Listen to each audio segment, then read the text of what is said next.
2025년 8월 13일 수요일 아침 9시쯤 됐고요. 서울 시간은 같은 날 13일 수요일 밤 10시쯤 됐겠네요. 이번 영상은 제가 재작년부터 일본 증시 니케이 지수나 개별 주식들 소개를 2년 넘게 해오고 있는데 일본 니케이 지수가 89년도 고점 회복을 했죠. 그리고 계속 상승 모멘텀이 오래갈 것 같다. 이게 상당히 그러니까 이게 아베노믹스가 시작된 2012년 말부터 지금까지 이쭉 상승을 해왔고 S&P 500 지수만큼 아니면 좀 더 성과가 좋았죠 지금까지.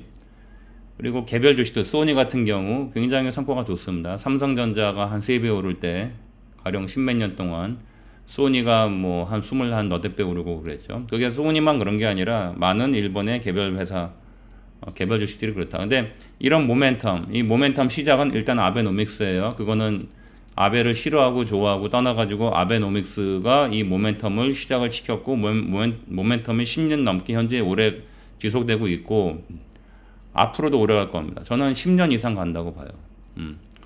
그래서 왜냐면은 일본이 너무 길어지니까 일단 그래프 보면서 얘기합시다. 요 썸네일이고 왼쪽 그림은 아베가 총선에 승리하고 총리로 확정된 2012년 12월부터 오늘까지 어제까지 코스피 주가하고 니케이 지수를 비교해 본 거고 오른쪽은 일본 니케이 역사를 한번 다 그려본 거예요. 자, 그리고 제가 한 2, 3주 전에도 그때 일본 니케이가 신고가가 나와서 2, 3주 전에 7월 25일쯤 올렸네. 아베노믹스는 성공했다. 아베노믹스가 뭘로 성공했다고 무슨 근거로 넌 성공했다고 얘기를 해. 그 니케이 지수가 13년째 지속 상승하고 있지 않냐. 그게 이미 증명을 해준다. 아베노믹스는 성공했다. 그리고 얘는 5월 달에 그러니까 2달 반 전에 올린 영상인데 아베노믹스를 통해서 소니가 화려하게 부활했다. 소니는 삼성전자가 죽였죠. 삼성전자가 죽인 게 소니, 산요, 파나소닉, 내셔널, 그다음 그 외 히다치도 가전 부분이 있거든요. 많이 죽였죠. 근데 이건희라는 경영 천재가 나타나서 일본의 이 전자 거의 세계적으로 거의 뭐 난공불락이라고 믿겨졌는데 일본의 소니든 뭐 파나소닉이든 그거 다 주저앉혔죠. 일본에 있는 메모리피 다 죽여버리고 이건희라는 천재 경영인이 다 그렇게 성과를 낸 건데 그 사람에 대해서 되게 그 평가가 굉장히 네거티브하죠. 그 한국 사람들 국민성이 배은망덕해서 그래 그건. 좌우지간 소니가 아베노믹스를 통해서 활약에 부활했다. 그래서 2012년 12월 초부터 2015년 5월까지 약 12년 약 6개월 동안 12년 5개월 동안에 소니가 24배 올랐다. 지금은 더 올랐겠죠? 이거는 2025년 5월 썸네일이니까 지금 석 달 반 지났고 지금 삼성전자 2.5배 올랐다. 그러니까 이건희 회장이 열심히 소니부터 해가지고 일본에 있는 가전업체 그리고 반도체업체 다 죽여놨더니 막상 삼성은 국내에서 엄청나게 터져 왔죠. 정치적으로 계속 괴롭힘 당하고 감옥도 계속 막 보냈다가 또 빼줬다가 보냈다가 보냈다. 감옥에 있는 사람 문재인 때 감옥에 있는 사람 끌고 나와가지고 인도 갈 때 끌고 갔죠. 여튼 간에 1965년도 1월부터 2025년 8월 13일까지 일본 니케이 지수예요. 참고로 코스피는 1980년에 시작했습니다. 80년. 야후 파이낸스에서 데이터 다운받았고 이게 89년도 말에 니케이가 피크 치고 내일이 그냥 2010년, 2012년까지 내일이 하락하죠. 일본의 거품이 터져가지고 일본이 죽술 때죠. 85년도가 플라자 합의였고 85년도 플라자 합의 이후에 일본이 나중에 거품이 터지고 그리고 부동산 거품 다 터지고 일본 은행들 부실 채권으로 허덕이는 20년 기간 동안에 한국이 일본의 회사들을 다 몰아냈죠. 그 삼성전자, 그 현대자동차 뭐 이런 회사들이 참 기여를 많이 했고 이건희 같은 천재 경영인이 이 모멘텀을 이 국제적인 이 흐름 정세를 정말 잘 활용해 가지고 사실 뭐 일본이 20년간 죽쓰고 한국이 일본을 제끼길 수 있었던 것도 미국이라는 초강대국이 만든 하나의 그 패러다임 시프트를 한국이 활용을 잘 한 거죠. 한국 국민들이 열심히 일도 했지만 그때 한국의 뭐 정치 리더들은 개판치고 그랬죠. 뭐 김영삼부터 해가지고 하지만 그나마 이제 경제계에 천재 같은 경영인들이 몇 사람 있어가지고 그 사람들이 이 외부적인 어떤 이 패러다임 시프트, 미국이 주도한 패러다임 시프트를 잘 활용해가지고 굉장히 한국이 잘 성장할 수 있었고 지금 뭐 1인당 뭐 국민소득이 일본을 이미 앞지른 지가 몇 년 됐고 이미 현대자동차 그 블루칼라 노동자가 도요타 일본 도요타 공장 블루칼라 노동자보다 월급이 더 훨씬 더 높아진 지가 벌써 10년 넘었습니다.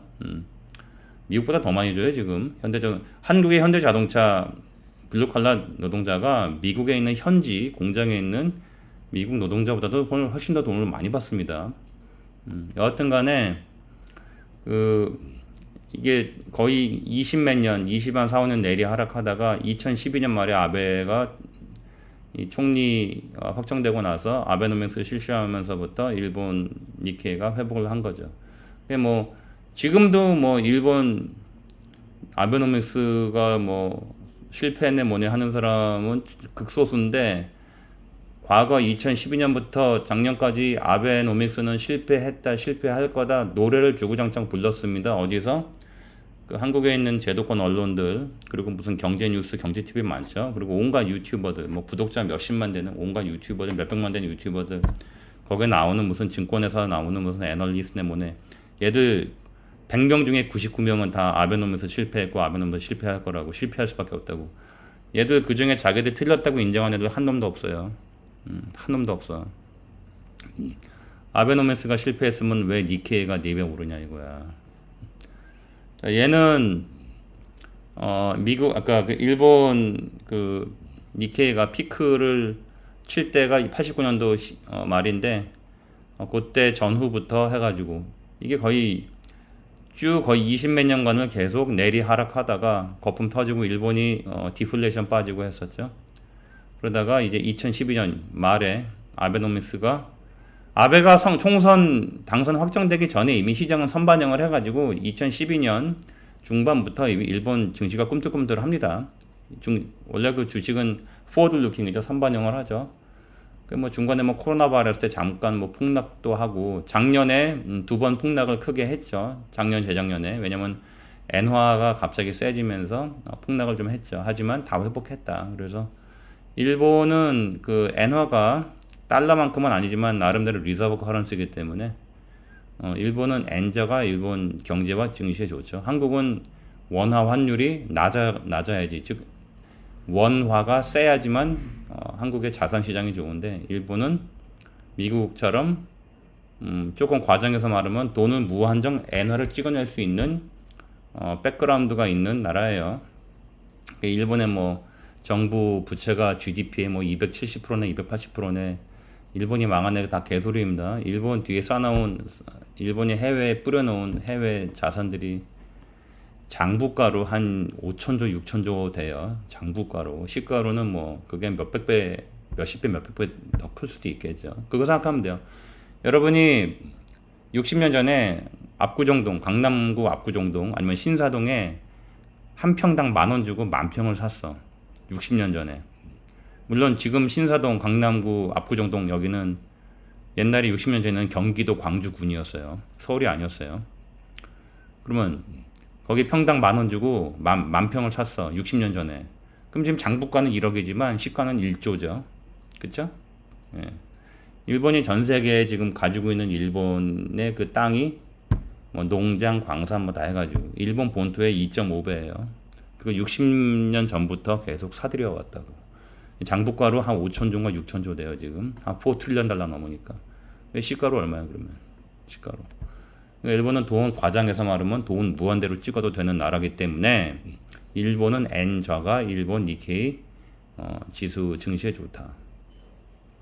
한국은 원화가 강해야지만 증시에 좋죠. 자 그러면은 아베가 총리 취임은 아니고 총선에서 어, 그 총리로 총선 승리해서 자민당이 총리로 확정된 그때부터 현재까지 니케이가 4.6배 올랐다. 그리고 코스피가 1.7배 올랐다.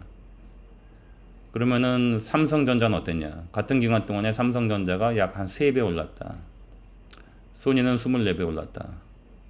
웃기는 게 이건희라는 경영 천재가 소니를 다 죽여놨는데 이제 삼성은 오히려 주가가 3배밖에 못 오르고 소니가 24배. 그리고 그 외에 많은 일본에 있는 그 전자 회사들 그 많이 올랐습니다. 이게 다 아베노믹스의 모멘텀. 근데 중요한 건 뭐냐면은 지금까지 12년 반 동안 이렇게 많이 올랐고 앞으로가 어떠냐 그게 중요하죠. 저는 이 모멘텀이 앞으로 10년 이상 간다고 봐요. 왜 그러냐?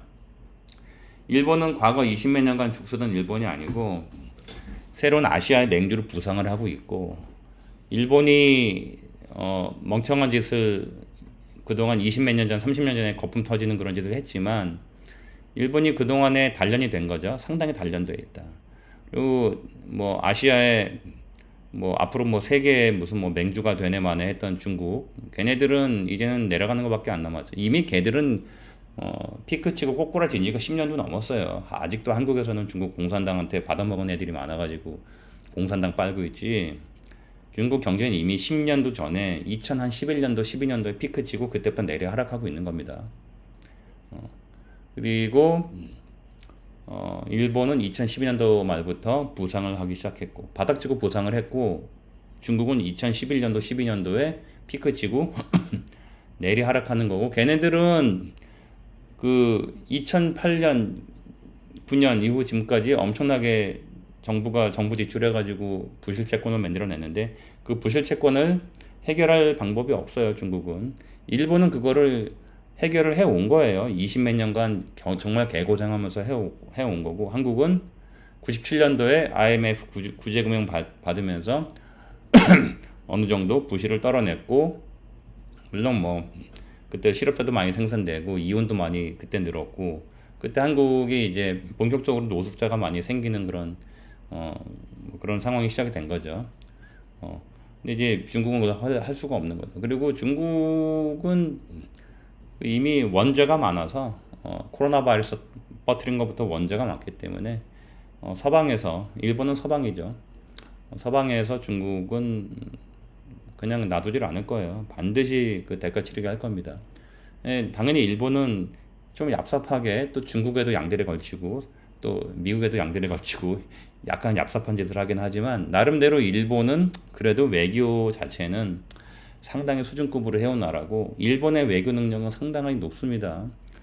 우리가 회사 다닐 때 이렇게 아부를 떠는데 참 깜찍하고 귀엽게 아부 떠는 애가 있고 그래서 아부를 떠는 걸 알면서도 그냥 귀여운 애가 있고 그래서 받아주게 되는 건 그런 경우가 있고 또 다른 어떤 애는 아부를 떠는데 아주 역겹게 아부 떠는 애들이 있어요. 아부를 받는 입장에서도 그냥 역겹고 그냥 경멸하게 되는 그렇게 아부하는 애들이 있고 한국은 일본에 비하면은 일본은 이렇게 외교를 아부를 예술적으로 한 애들처럼 깜찍하고 귀엽게 하는 애들처럼 그렇게 외교를 하고 한국은 굉장히 특히 문재인, 이재명 얘네들이 그런 친중, 친북 그리고 머릿속에 빨간물밖에 안 들은 애들이 외국에서 외교하는 거 보면 정말 삼류 저질 수준입니다.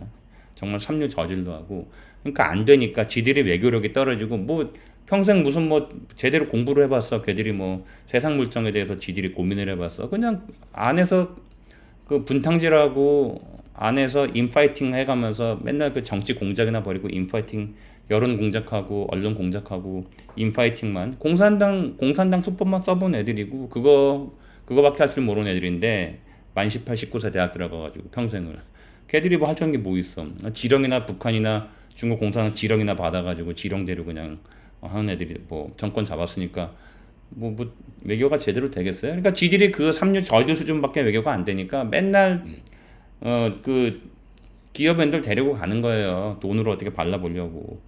그러니까 문재인 걔가 인도 갈 때에도 감옥에 있는 이재용이 꺼내가지고 데리고 가고 지들이 능력이 안 되고 무슨 말인지 못 알아들으니까 그러니까 그런 기업인들 괜히 끌고 가가지고 돈으로 어떻게 발라버리려고 하는 거죠.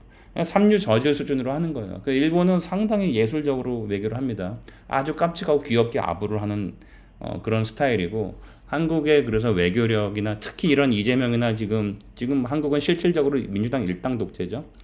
걔네들이 무슨 외교를 할 줄 알겠어. 다 탈레반들인데. 탈레반. 응? 잘해야 무슨 뭐 베네수엘라 마두로 차베스 밑에서 아부 떨던 그런 애들이 뭐 미국 상대로 무슨 외교를 하겠어. 뭐 서방을 상대로 외교를 하겠어요. 안에서나 인파이팅하고 안에서나 국민들 개돼지 만들어가지고 여론 조작하고 언론 조작해가지고 지를 주구장창 평생 정권이나 어떻게 유지해보자 그거밖에 머릿속에 들은 게 없는 애들인데 걔들이 뭐 외교를 하고 뭐래. 지들이 그러니까 외교력도 없고 그런 생각도 안 나고 그런 전략도 전혀 없고 하니까 그냥 기업인들 끌고 가가지고 협박해서 기업인들 앞으로 쭉 내세운 다음에 총알바지로 내세워가지고 돈으로 발라버리려고 하는 거죠. 그게 문재인 때부터 심해졌는데 지금 이재명이 하는 것도 똑같아 하는 짓이. 그러니까 걔 밑에서 월급 받아 먹으면서 뭐 외교 쪽 일하는 사람들도 뭐 자기 자식들 뭐 대학 졸업할 때까지 뭐 장가 시집 보낼 때까지는 어떻게 월급 나와야 되고 연금 나와야 되니까 뭐 걔들이 뭐 나라가 망하든 말든 걔들은 관심 없습니다. 자기 월급만 나오면 돼. 그러니까 이재명한테 몰표준 50대, 40대 후반 50대 초중반 애들이 그렇잖아. 응? 50대 중반, 50 초반 니들도 이재명이가 정권 잡으면은 너네 60세, 65세, 65세까지 정년 연장되고 65세까지 계속 회사에서 월급 타먹을 수 있다고 믿으니까 아니면 그 바람이 있으니까 이재명한테 몰표 준 거 아니야. 나라가 망하든 말든 걔가 무슨 뭐 전과 4범이든 전과 5범이든 걔 주변에 6명인가 7명이 죽어나가든 그런 게 뭐 중요해. 나 어떻게 정년 연장 65세까지 돼가지고 월급만 타먹으면 되는 거지. 그치? 니들 그러니까 이재명한테 표 줬잖아. 자, 이번 영상이 여러분들에게 중요한 포인트. 여러분이 장기 투자에 관심이 많고 뭐 노후 준비나 이런 한 10년, 20년 후에 어떤 그런 은퇴 준비를 생각하고 준비를 한다면 일본 주식도 앞으로 상당히 좋을 겁니다. 그리고 미국 주식은 당연히 뭐 좋을 거고, 그리고 뭐 코스피가 5천을 가든 만을 가든, 저는 뭐 한국 투자하던 ETF 거의 95% 이상 다 이제 처분했고, 나머지 한 4, 5% 남아 있는데, 저는 코스피가 많이 가든 뭐 10만까지 가든 상관없이 저는 다 그냥 처분해버릴 계획입니다. 자, 이번 영상이 여러분들에게 새로운 재미를 주었고 인사이트를 주었으면 구독, 좋아요, 알림 널리 알려주세요. 감사합니다.